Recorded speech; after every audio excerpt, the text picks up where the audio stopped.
Hey, hello everybody out there. This is Old Buck Dave once again with you know who. Yeah, this is Old Buck Dale and emphasizing the old.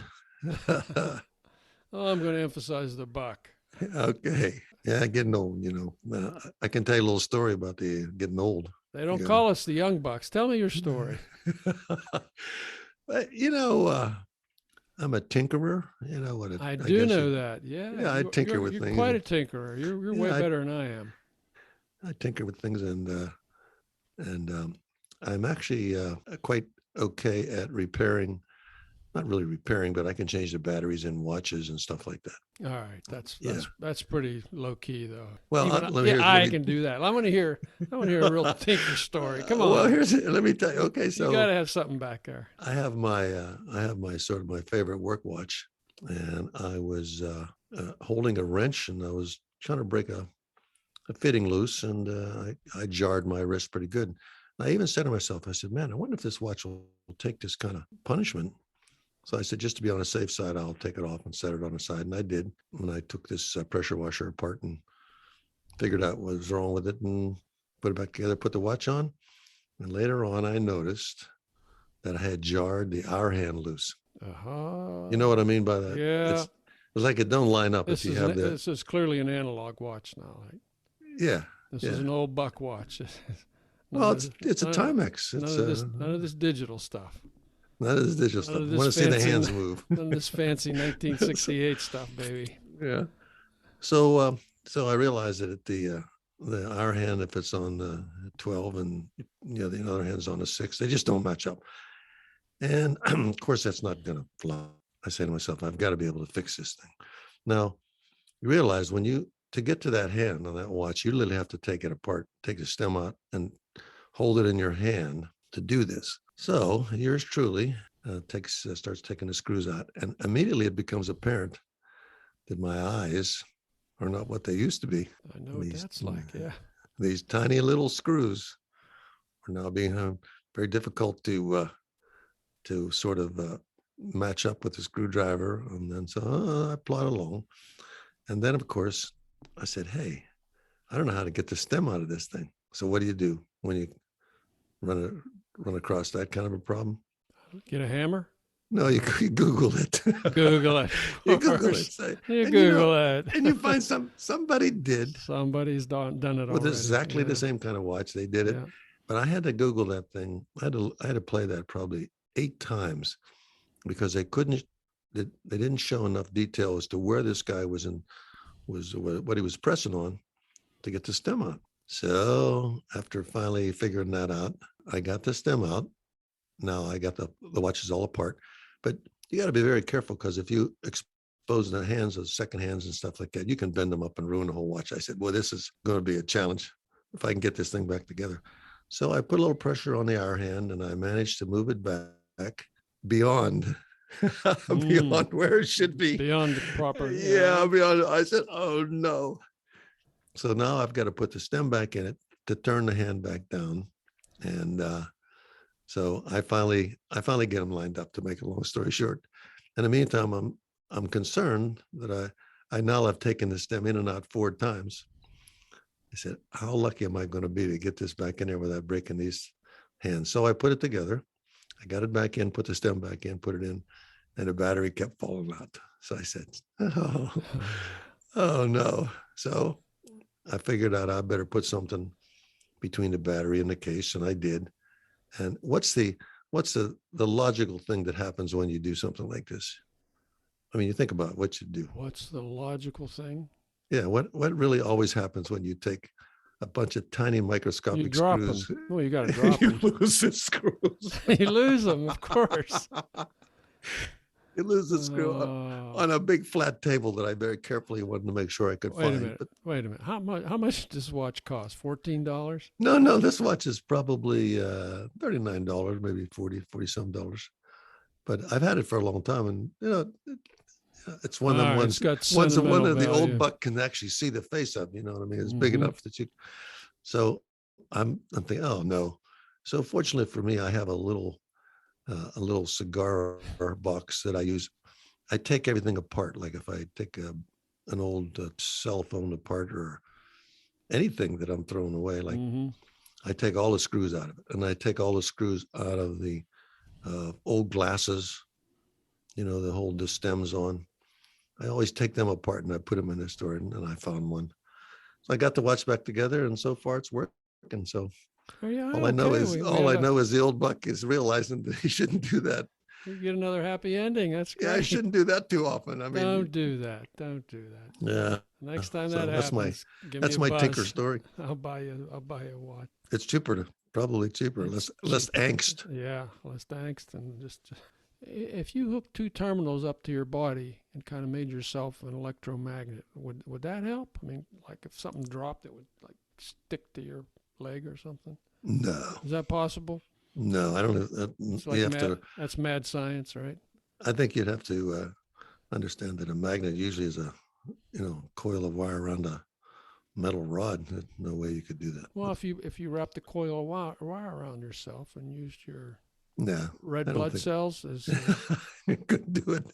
Trying to help here. Trying to help. You'd never be able to pick up a paperclip with that. I just heard three more people clicked off.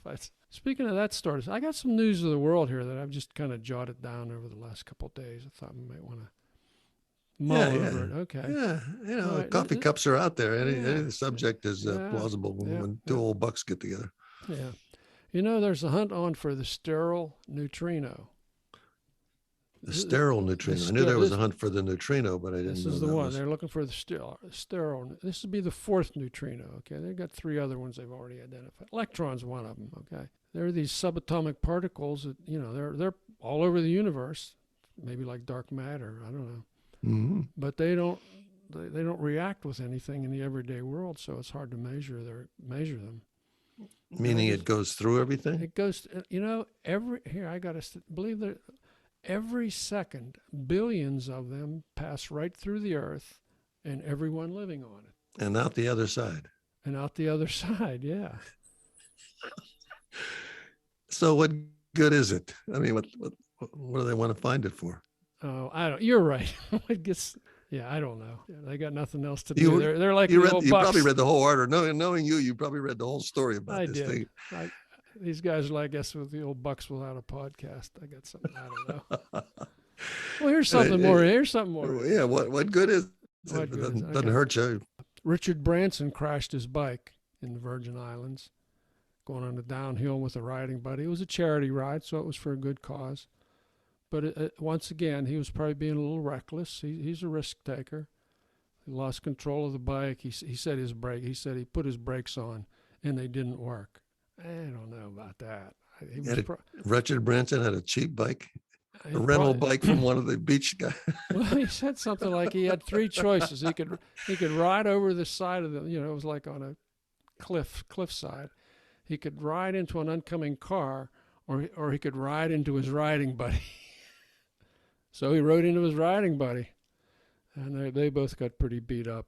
Well, we should clarify this, Dave. You're an experienced rider, and you have experienced something similar in your 30 years of riding or more. I have. That's why I feel his pain, man. And I guess you have to make a choice sometime when you see that it's the cliff, the Cadillac, or the guy in front of you. Yeah. And it really does happen, and everything goes into slow motion. These bad crashes that I have, I can rerun that video in my mind. And here I am, and this guy's bumping into me, and I'm swaying, and I'm thinking, I can keep it up, and then you can't keep it up, and then the bike goes down, you go down, you roll, your helmet cracks, and you're feeling to see where if there's anything broken or something. Yep. I think you sent me a picture one time. You had a finger that was kind of cattywampus to your hand. I did. A cast on my leg. Broke a bone. And I did not think that. I mean, clearly it was a very painful situation for you, but it was painful for me. I mean, looking back on it now, I mean, it's like, gee whiz. It's always something. So good luck to Richard Branson, and all you other bikers out there who might be safe. Know what this means. Be safe out there, buddy. Anyway, moving right along. So that's Richard Branson. Here's another story. Boston Dynamics. That's the robotics people. I think they're in Boston. I have some questions. I have some questions. Okay, did you read this off the net, or did you have one of your science magazines as you were reading? This was BBC. Okay, so you Yeah. saw it on the news, and you saw a video of it. They had another video of a robot dog that mimics Mick Jagger's moves. Okay, so there's a split screen and it's showing Mick, doing his stuff, and the robot is doing the same stuff. So is this the wave of the future? Well, I think it's the wave of Mick's future. I think they're preparing for when he goes away. I think this robot's going to step right in there. Oh, so they can sort of dress him up in that outfit. Put some putty on him, and I think nobody know the difference. Yeah. Have you ever run into anything like that in the real world? I mean, have you ever run into anything like that? I have run into a robot, you mean? I mean, I've never been in a building or a circumstance or even a museum. I don't care where it's at. I've just never run into where there was actually using a robot to do something like that. Oh yeah, I mean our factories had robots that moved on their own, autonomous, like a robot or something like that. Well, I'm not talking about the ones that made. Well, they were programmed to go through certain motions. Okay. Well, they are like an assembly line robot. Assembly line robots, yeah. No, I'm not talking about that one. I'm talking about the one that load tools and and I've seen in a hospital. I've seen these little robots chugging around that are delivering stuff from point A to point B, and they just look like just look like a big box, and they're chugging down, and it's funny if they come too close to the wall, they'll veer. If somebody's coming, they'll kind of dodge them. They're moving very slowly, but they're doing all kind of the mundane tasks of deliver. I don't know if they're delivering the mail or what, but they're full of stuff. So anyway, maybe going from desk to desk to those, where those stations are, where they sometimes have a lot of nurses or something. Yeah. So you have run into something. I have not even run into that. I don't think I've ever seen anything autonomous running around like that. So, well, that's the wave of the future. By the time that's the wave of the future. Yeah. The grandkids get to be our age, there should be some really interesting stuff. Moving right along here, tell me what you think of this. 2 hyenas at the Denver Zoo tested positive for COVID. There's only one punchline here. No, I was about to say 2 hyenas walking into a bar. So what's the big deal with that? If you were following that story, I think I saw something today. I didn't really follow the story. I just wondered who's laughing now. That's the only bad joke I can pull out of that one. All right, so moving. That's enough. So let's say this, and I'm going to go out on a limb here that the hyenas have some kind of a metabolism that this thing could live off of. Oh yeah. Obviously, if they say it might not have a lot of effect on them, but obviously that. Yep. I don't know. It's an animal species. If you eat hyena meat, or I won't be doing that. If you have a pet hyena. You have a pet hyena. Oh man! I was one time when I was in Africa, and we were on one of these nighttime safari things. Mm-hmm. Photo safari. We weren't no guns, none of that crap. And guy pulled over and stopped, and it's like pitch black outside. And we sat there a while, and you hear rumblings and noises, and then he turned a spotlight on just below us, and there was a pack of hyenas all around us. It was incredible. He was one of them high vehicles at the time. We were high, yeah. We were high up, yeah. It's not like he was in an old Jeep. He could reach.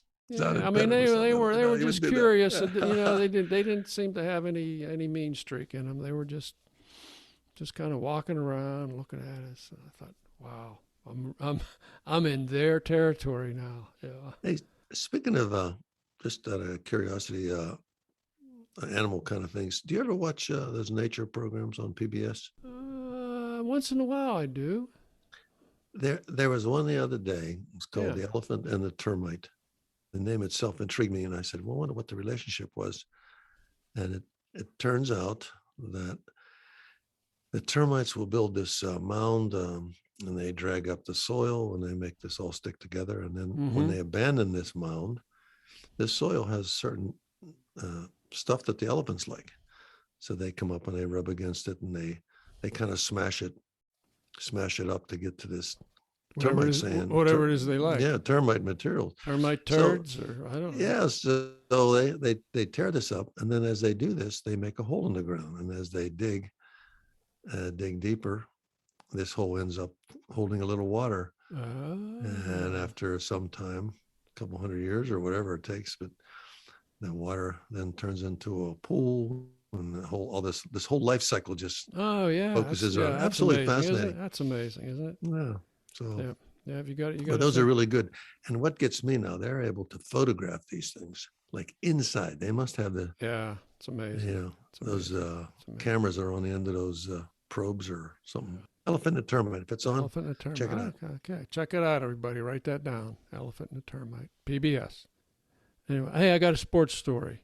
You know, the Steelers beat the Bears 29-27 the other day, went down to the wire. My wife went to bed. She couldn't stay awake to watch the whole game. She's a big sports fanatic, you know.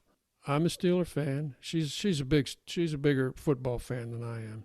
She actually knows what college. She's a bigger Steeler fan than you are. She's a bigger football fan in general. You know, she and her sister will talk about where this guy was drafted from and stuff like that. And it's like, man, I'm nodding off at that point. I like the Steelers myself. I mean, but they're a heart attack team now. I mean, really favored them. They don't win with any authority, and I ended up turning all usually. But it was the last 5 minutes of the game were great, and they finally went ahead 29-27. And then the Bears tried to kick a long field goal as time ran out. Of course, it was short, so the Steelers won. But anyway, in the morning, she says, well, who won? She said, did we lose? I said, no, believe it or not, we won. And she was all excited about that, so she went to her computer, her iPad, and she said, I got to see the game highlights. And she's watching and watching. And she's watching and watching. And she says, I'm watching the wrong game. She says, I was watching, it's the Broncos, not the Bears. This was a B team anyway, she said. I don't know, next thing, you know, she'll be following, I don't know, the Halifax Mooseheads. But speaking of the Halifax Mooseheads, this is like a junior hockey league team. So that's legitimate? You're not making it up? I'm not making this up, no. And their logo is a moose head. No, it's not a moose. You know, it's a stuffed animal head as their logo. How do you decide that your logo, your team icon is going to be a stuffed animal head? Never mind. This is what I think about in the middle of the night. I guess it keeps me up at night. Hey, you know, we each approach life from different angles. We do. But hey, you know what? We got to approach it from the same angle the other day, didn't we? Oh, yeah. Well, give us some background on it. We were talking about the book Dune. We were talking about Dune, the book, and the new movie that's just out. Yeah, that was like a week or two ago. Yeah. I should say to the listeners that the old bucks said, "What are you doing?" And he said, "Nothing." And we said, "You want to see a movie?" And he said, "Yeah, let's go." And the old bucks went to a movie just like old times. I mean, it was a date. We had an old bucks date. Yeah, an old buck date. This made my wife happy. She says, "Oh, great, go with Dell now. I don't have to go see that movie with you." That's great. Well, so everybody won. Yeah, it was a win for everybody, right? So we had a good day outing and a lot of laughs, and we got to sit in those theaters that have those reclining seats that sound like you're farting when you move them.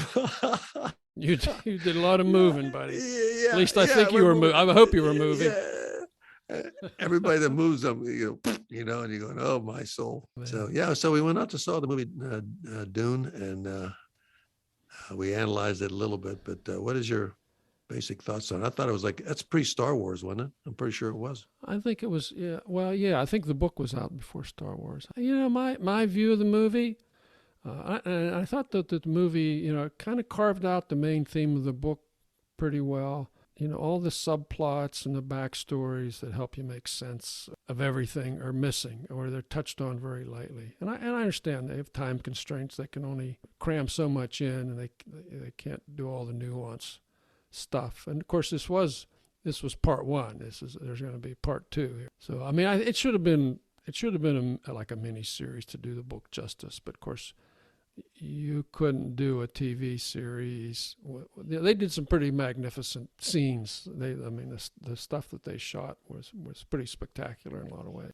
I only had really one complaint is I didn't have my hearing aid in, and when when the characters were whispering to one another, I went, "Uh-oh, I'm going to miss the dialogue on some of this." I missed that too. That's a good point. Yeah. Where they were like, these were like important things that they were saying in a low voice. What'd they say? So that was, I think that was a mistake. That was something that they could have done better. But there was a mean emperor, mm-hmm. and he had lots of troops, and there was some alliances, and of course there's a couple of heroes. Yeah. And I don't want to put a damper on it for anybody who's a fan, but there weren't a lot of people in that theater, I got to tell you, for that, that afternoon show. It was not very many people in there. We had the whole place to ourselves practically. Yeah. I loved the ornithopters. They looked like dragonflies. Yeah, boy, I want one of those. And I think that was really well done, because of course in the book it just tells you it's an ornithopter. I thought that they did given the time that they had, I thought they did a really good job of showing Paul's developing mental powers and his ability to see the future, and how, like, the Fremen would recognize something in him and recognize prophecies and say, "Oh, could this be the one?" A bit of a Jedi Knight. Yeah. So I thought, they didn't have a whole lot of time, but I thought they did a real nice job of that. I thought there were too many fight scenes and not enough up close and personal human interactions. But again, fight scenes that's what sells movie tickets. Is the sequel actually out? Do they have a predicted date? I don't think it's out. No, I don't know if they've even filmed it, to be frank. I don't know. I don't know if it's they filmed didn't or not. film it. They made a big mistake, because they didn't have to release this thing in December. Otherwise, I won't have any enthusiasm for following up with it. But the interesting think of the parallels, the stuff that he was talking about in the whole movie. Now, for anybody that's stumped here, go back to our previous episode and look in the liner notes and watch. You can read a review of the book, and you can watch a movie trailer. Hey, let me add another touch to this event. I mean, the old Bucks are about a long time friendship. I thoroughly enjoyed the chance to do something as benign as seeing a movie, you and I. It wasn't dangerous. We weren't going to hurt ourselves playing, some dangerous sport or something like that. Tiddlywinks, yeah. Because it was just good. It's a couple of old friends that took the time. Yeah, and went out. Just nice. Went out. We stopped afterwards and we had a cappuccino. Stop at the coffee shop. Something to drink. Yeah. And it was a good day. It was a good day. It was a good day. So that's, I believe, is what we base this podcast on, is the fact that we've shared a life together, and we've enjoyed each other's company, and every now and then we get a chance to do something like that. And it's never too old, folks. Never too old. If you got a friend, he's got a minute or two to do something, go ahead and organize a plan and go do it. Just do it. But hey, I got some more questions for you. I agree with everything you said, by the way. That was a great day. It was really a great day. We don't get enough a chance to do that enough. We're busy, your life gets spin up. I want you to think of some parallels here, the movie. Okay, so there's this precious substance. Okay, this very expensive, precious substance. Everybody wants it. All the foreign empires are vying to have control of it, all right? It's in a desert. Yeah, I thought that was interesting. I'm thinking of oil. Exactly, Middle East oil. This was in, I think, around the early days of OPEC, something like that. That was one. That was one of the parallels that I'm pretty sure that he was talking about. And then the issue water. Of course, water. The framing out Critical, in the desert, absolutely critical. Water is a scarce resource, Yeah. and they're showing recycling and preserving water. And I mean, you look around with what's happening now, like especially out west, Lake Powell drying up. I mean, it's way, way, way down, lowest level ever. I think I did predict this already, didn't I? One time I said I think you did. I believe I did, and I said of all the things that I once was cut off from water, I mean, there was just nothing to drink, and I said, boy, oh boy, you could give up everything. Nothing else is worth. I mean, water is just incredible. So, they did emphasize that fact too. Yeah. So I thought that was interesting. Yeah. Costumes are fantastic. I don't know who designed them. Oh yeah. I think the depressing thing is that all these different planets are run by families, empires. So, democracy's dead. The China model wins out. That's kind of depressing. I don't know. I'm just saying that's just what I see. History's going to repeat itself, huh? But we don't want to, like I said, don't want to spoil it for anybody who's a fan of this thing. Go ahead and check it out. But I hope that they don't wait too long for the sequel. Hey, you remember? We was talking about Netflix, not Netflix, but Apple TV. Yeah.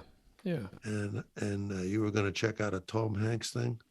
Yeah. Did you find that one called The Greyhound, where he's a ship captain? I couldn't find that. I guess maybe I looked I think I was looking on Netflix, and I think you said it was on Apple one. But I did find a Tom Hanks movie. It's a new one. The new one? Finch. Yeah, Finch. Okay. Yeah.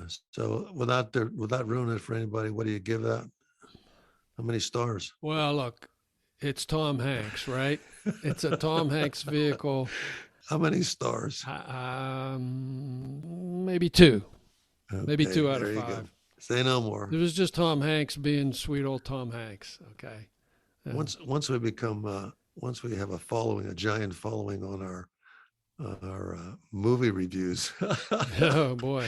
Which is probably about as bad as our book reviews. Although we do get a good one every now and then, but who knows? We could have a lot of listeners, but have to go a lot more movies though. So check out Greyhound for me. I wanted you to do that. All right, I'm going to find Greyhound. And to everybody out there, I think we've heard a lot of echoes here in our recording today, so I'm not sure what's going on with the equipment, but we apologize for that. I'll talk to Dave down in editing, and I'm sure he'll scrub some of this out. He does a great job. Perhaps sometime when we reminisce, or when we think about all these not heavy subjects, I can just see one of our listeners, and she'll say, "Hey, dear, I'm listening to the Melatonin Brothers." There they are again. I'll be nodding off shortly. I'll be nodding off, yeah. So. Hey, I got to admit, Dave, I actually do listen to these podcasts myself. And one I had the lights off and I was listening, and I said, these guys can really put you to sleep. They can do it. Anyhow. Speaking of going to sleep, it might be about that time. What do you think? About that time to say goodbye. Good night. I think so, yeah. All right. All your listeners out there, thanks for listening. This is Old Buck Dale. And this is Old Buck Dave right behind him. Take care, folks. Happy, sweet dreams. Bye.